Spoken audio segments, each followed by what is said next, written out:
everyone, welcome back to the Plunder Den. In this week's episode, we're going to be building a simple farmhouse using only 5 different crafting items. So I kind of alluded to this project in my previous episode where I talked about the great pirate paint-off competition that the Blood and Pigment channel was running. And I'll put a link to their channel in the description below so you can take a look at all the details of that competition. And there's all sorts of different Blood and Plunder components to that. But if you don't want to, if you don't want to paint for Blood and Plunder, then maybe you want to make this piece of terrain for something else, it's totally doable. This piece of terrain can be used for all sorts of things, and anybody can participate as long as they build the same terrain piece I'm building, and you can paint it and decorate it any way you'd like. So I'm not going to make a specific color. I am going to do a brief painting tutorial portion of this video, but most of it will be focused on the crafting of it because that's the most important part, is getting it built. And then you guys can decorate it any way you want. Now, once you're done completing your project, we're going to run it for about 2 weeks. So today's the 2nd, I believe. Yeah, and we'll run it till 2 weeks from today. And if we need to go a 3rd week, we can go a 3rd week if we need to. It depends if people need some more time. I know it's terrain building. It's not. They may have a It may go through a few versions of it. Hopefully this is simple enough that most people can construct this fairly easily. So let's take a look at some of the materials that we're going to be using for this project. So one of them is cardstock. Now, okay, so some people made some jokes online about, does it have to be, Lucky Charms box? Well, no, it doesn't have to be this. This is what I happen to have around in the garbage. I do like Lucky Charms, but that's beside the point. Some people made a joke, does it have to be Frosted Flakes because they're great? No. It could be any cardstock. It could be a box of granola bars. It could be, a frozen pizza box. Anything that's cardstock will do for that. So you can find that in your trash for free. You got foam board. I use this ready-made foam board. It's the brand I use. Mainly because it's easy to peel the paper off it, and it takes well to texturalizing it with, tinfoil ball and all that kind of stuff. There's lots of other brands out there. You don't have to necessarily use this one. This one's available in the United States, Canada, there's other brands in the UK and other places in Europe that also, this is a pretty common crafting material that you can get anywhere. So you don't necessarily have to use that brand. I like this brand. But the only thing that's important is that the paper peels off. The color doesn't matter. This comes in black and all sorts of other colors. As long as you can peel that paper off, that's the most important part. Popsicle sticks. I get mine from Amazon. Here, I got a little pile here to show you. I get mine from Amazon. I buy boxes of 1,000 at a time. But again, something you can get from the dollar store for $1. You can get a bag of them. That's all you're going to need for this project. And I got coffee stir sticks, another item you're going to need for this project. Another dollar store item, $1 for that. And then you got, if you can believe it, I couldn't find any matchsticks in town. I ran out of my supply and I had to go look for them. And I was at the dollar store. That's where I usually find things. And they had these barbecue matches, which I think are perfect. They're essentially a long matchstick with an end on it. So you cut the ends off. You got 40 big long sticks in there. I got a whole pile of these boxes. Now I got matchsticks forever. So again, it's like $1.50. So if you really look at the materials, we're talking maybe $8 to build this. Of course, you're going to need white glue and hot glue and those kind of things to put it together. And whatever paint you want to use. I use craft paint. A lot of people use craft paint for terrain. But you can add, I use washes and other materials. So once you've gotten those together, this is what we're going to be building. So we're going to be building, this is the farmhouse we're actually going to be building. And the winner of this competition is going to win my version of it, this one right here. They're also going to win a farm field. I'm going to give them some hay bales and a stone wall. So they're going to kind of like a whole farmstead. So the winner of this competition. And I made this completely playable.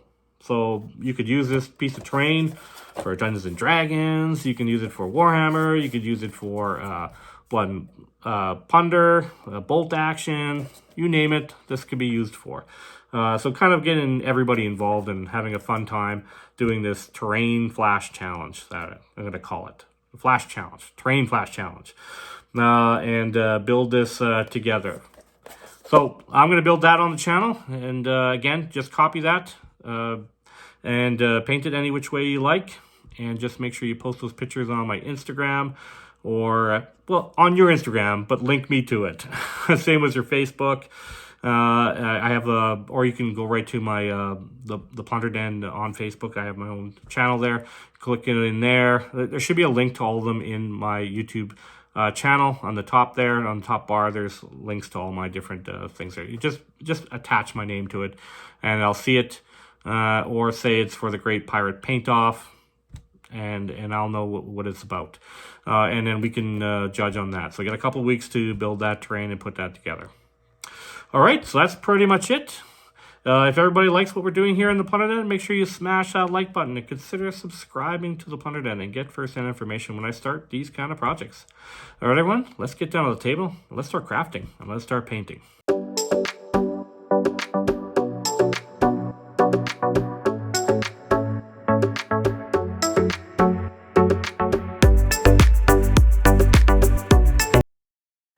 Okay, so we already went through some of the materials, but let's just take a closer look. So these are those coffee stir sticks, and those are those matchsticks I was talking about for barbecue.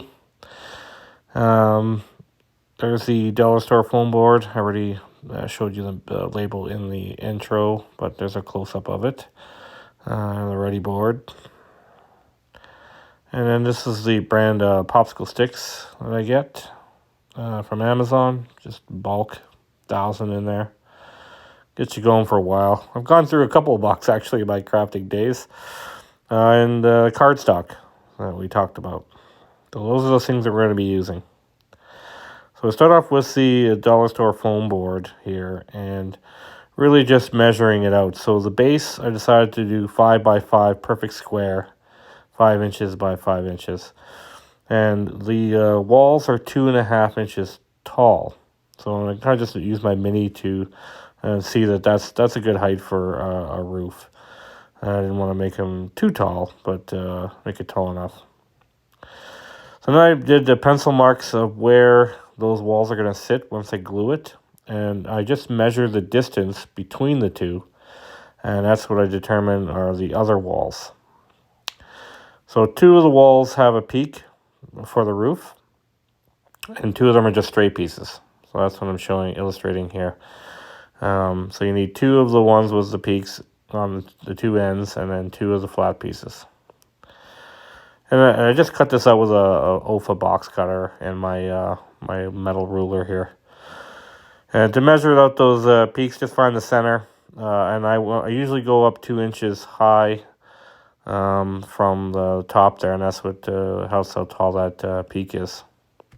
And I'm just showing you 2 of them, but we've already discussed that. So this is after they're all completed. Now we're starting to work on the windows. Windows and doors, I usually use that metal ruler. You can get a plastic ruler, and I kind of use the widths of that as the widths of my door. It's a good size. I think I've done it in all my terrain. It's just a convenient size, that ruler. And I just turn one sideways for the window and one for the door, really. And I just kind of trace those out and cut them out of the foam. I was planning on doing one other window on the one side. I didn't want to go crazy and do a whole bunch of windows just because this is a simple build. But I did want to put a few windows in there. Okay, so I've now cut those windows out. And I just used my hobby knife and just poked it in the center and kind of cut it out. And I'll do the same thing for the doorway and the other window.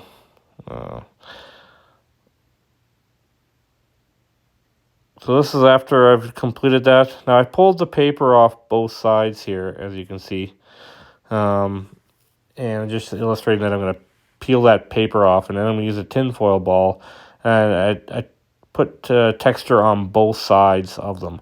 The only piece I didn't add anything to was the base. So I left the paper on both sides of the base. Just to add more strength on the base. But the sides, I'm going to just use this tinfoil ball, and now you got a nice stucco look to everything. So I used my table mat to gauge 2 blocks up to determine where my stone walls are going to be, and that's what I'm kind of pointing at there. And then I'm going to I'm kind of measuring out my popsicle sticks and I want to use them for like an overhang of my window and the window sill. So that's what I'm going to use for the popsicle sticks, the bigger stick. And then I got the coffee stir sticks. They're going to make the inside of the windows, which I'm pointing at now.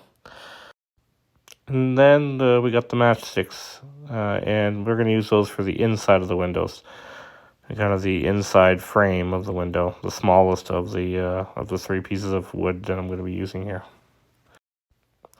So now I got one side with the popsicle stick on the bottom as the windowsill, and then I used the matchsticks to frame out the rest of the inside of the window. And I just used white glue to glue these together. They actually bonds pretty quickly. And then I cut a popsicle stick in half, and it kind of just made it a rounded, just to kind of make that overhang above the window I was talking about. So, and then I used my hobby knife to texturize all of these pieces of wood before I glue them on. Figure I better mention that. That's what gives you that wood grain look. Popsicle sticks and coffee stir sticks don't really have any texture to them, so you have to add it by doing that. So you can see this is what I was going to do, just an overhang on the window. And now we're going to move to framing the inside. So I'm just going to use the matchsticks. I'm going to go 2 one way, and I'm going to kind of push them to the front of the window. That way there's a little bit of room on the back, you can see, to have the other one go across but still stay within the coffee stir sticks. That way it looks like it's kind of all framed in there. Then the doorway, I'm going to add a frame to the bottom there, and then use matchsticks to frame out the inside of the door. And then again, the popsicle stick for the overhang, similar to the window. And then the same thing for that window, it's just a duplicate. So there we go, we've now fabricated our doorway, our windows, they're looking real good. And now we're going to look to start hot gluing these in. So I use hot glue to glue the walls onto the base. It just dries faster and you're able to position it quickly and rapidly, opposed to white glue where you have to hold it in place for a bit. So, but the only thing about the hot glue is make sure you don't beat it out too much, because it starts squeezing out inside the floor there, and it's going to be hard to put the planks in. So try not to put too much hot glue. So I always measure it out with my Mini. Looks like it's a good size. The window's the right height, and everything looks proper. Now, it's going to be a little bit taller because I'm going to be adding popsicle sticks to the bottom of the floor. But I always do a molding trim on the inside around the wall. So I use the coffee stir stick to go around the entire room, and then I put the popsicle sticks in between them. It just gives the illusion of a molding on the floor. If you're laying wood flooring, there usually is a molding trim around the bottom. And then I just added all these popsicle sticks. Again, texturizing them again with that hobby knife. Okay, so this is after I've added all the popsicle sticks. You can see they're all completed. The floor is looking good. And then I added some matchsticks to the corners of the wall. Now, normally I would use balsa wood in my other builds, but I wanted to stay within the items that I had. These matchsticks will be fine. You just need a little bit of something to grip on there, so when you're adding the roof on afterwards, they'll sit on those pegs. So now, instead of using insulation foam that I usually use, I'm going to use the dollar store foam board to make these panels. And I just kind of measure to the corners, leave yourself a little bit of a room so they touch each other, and you wrap around the entire bottom. Now, it gets a little trickier around the windows because you're going to have to cut out a little bit. But take the paper off both sides of the foam, and you're easily able to shape it and cut it. And you can see here, I just kind of put it all the way around. So we're going to do some brickwork on here, but we're just going to do it, we're going to draw it in, opposed to individual bricks. So this will save us some time, and again, stay within the supplies that we have here. So I'm going to add popsicle sticks to the corners.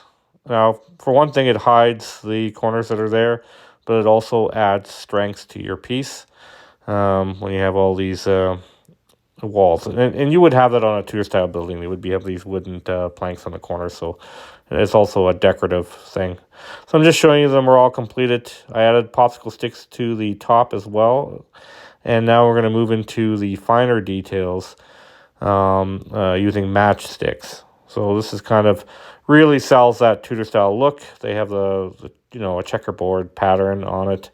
And you can kind of fill in those squares any way you'd like. I just kind of went with a couple of slashes or hash marks, or you could do X's. You could do different patterns. You can just to leave them as squares.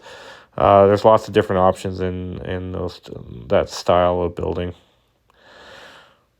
I'm just showing you where I'm planning on doing it. I'm just kind of going through all the different things I'm planning on doing. All right, so this is after I've added them all.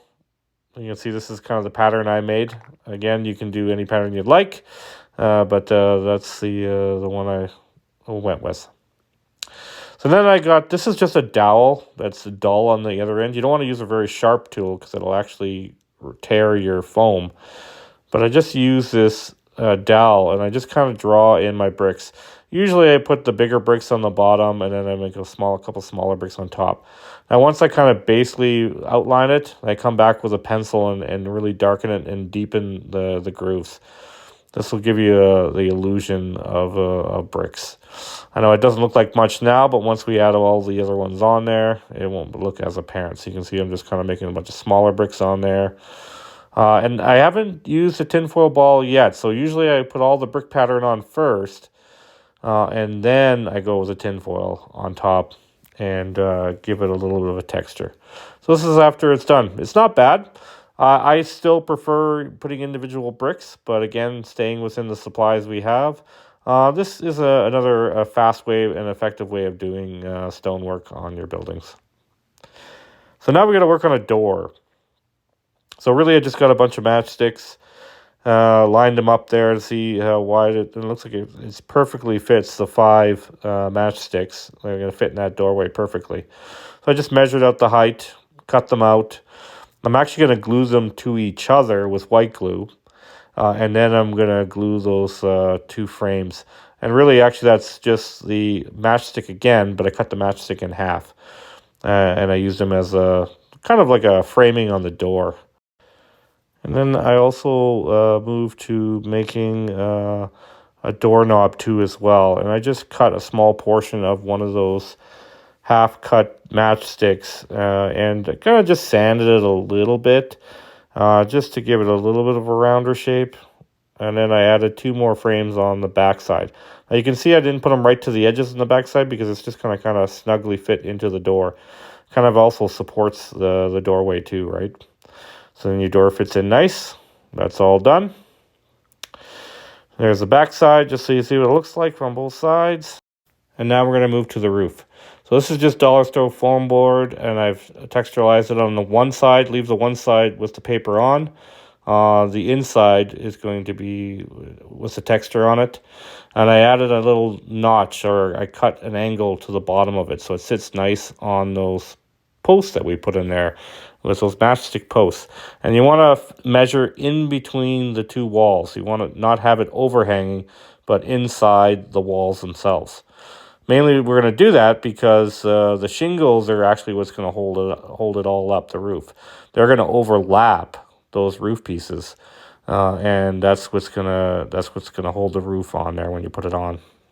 So now we're going to glue the 2 sections of the roof together, and you can kind of make like a pyramid this way, and now we fit nicely inside there. And even if you're off a little bit in the corner, it doesn't matter because you can overlap the shingles over top of it. You're not going to see it anyways. So now we're going to move to the cardstock to make our shingles. So this is our cereal box. I used my mat here, measured out the perfect lines, and used a ruler, drew them out, cut them out. Then I cut little notches all the way through the pieces here. And then I cut every second or third shingle just to give it a randomness. And then I cut them into little chunks. Now, it's important to cut them in little chunks. I used to do them in long strips. It just doesn't look as good. It looks better when you have little smaller segments.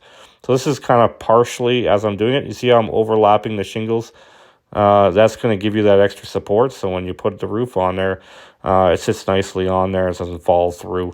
Your shingles are actually what's going to hold the roof up.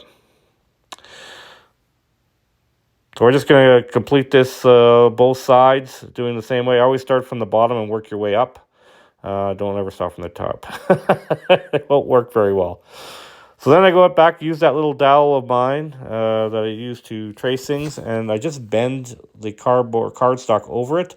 And you're kind of making like cap shingles, right? And you want to cap this entire top off. Now we're going to add a little matchstick and glue that to the top of it as well. You can see here. And that's going to give you your nice little handle. So we got our roofs all completed. We've added that stick on the top.